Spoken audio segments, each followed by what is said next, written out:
This video is a suggestion from Bruna Ragaini. Have I pronounced that right? I'm sorry if I haven't. But they were looking for my thoughts on the best overnight walks in southeast Tasmania, you know, that you can do easily out of Hobart. One question I had to define first was, where is southeast Tasmania? So what I did was I went onto List Map and I separated Tasmania into 4 quarters by drawing 2 lines, and that's southeast Tasmania. Well, that's my southeast Tasmania definition anyway.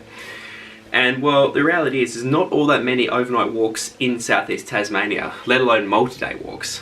But here we go, I found 5, and these are all officially recognised as, you know, overnight walks. I'm not including the likes of, you know, Mount Weld or Mount Picton or something in Wellington Park, where they're unofficial and you could do it as an overnighter, but it's not recognised as that, if that makes any sense.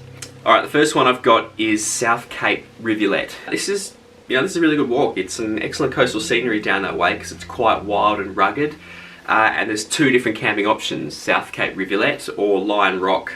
Like a lot of the walks on this list, they're good as an introductory to multi-day walking because it's quite an easy flat walk down from Cockle Creek. It'll be about a 2-hour drive or so, and then 3 to 4 hours into Lion Rock and South Cape Rivulet one way. It's very cruisy going and, you know, totally worth it.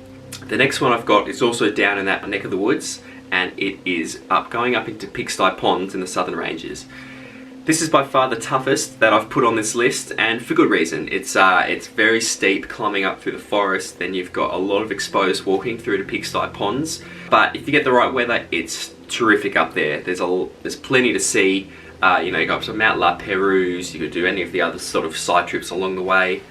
In all honesty, it's probably better done as a 2-night trip, but, you know, it is possible as an overnighter. Head up to Pigsty Ponds, and then you could, you know, do La Perouse and come back, or something like that.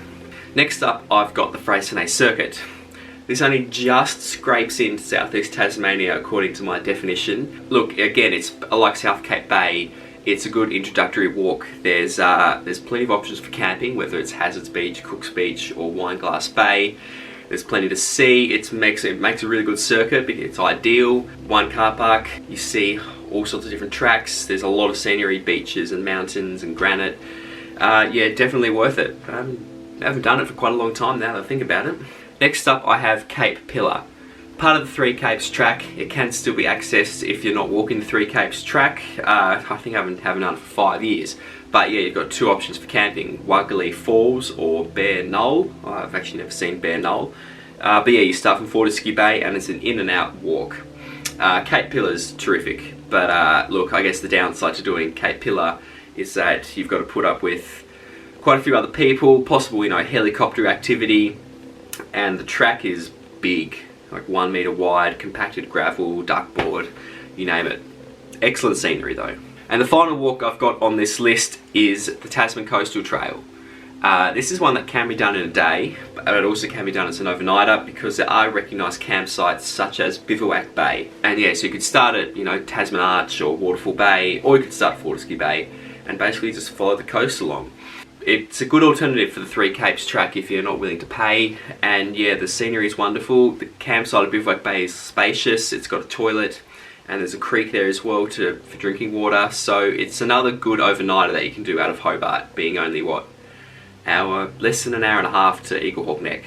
There you go, there are my 5 recommendations, I guess, for the best overnight walks in southeast Tasmania. Do you think I've missed any? I mean, I can't think of any other officially recognised overnighters in southeast Tas, but, you know, maybe you've got some other ones that are off the beaten trail that, you know, you can share in the comments below. Thanks for watching, and I'll see you next video.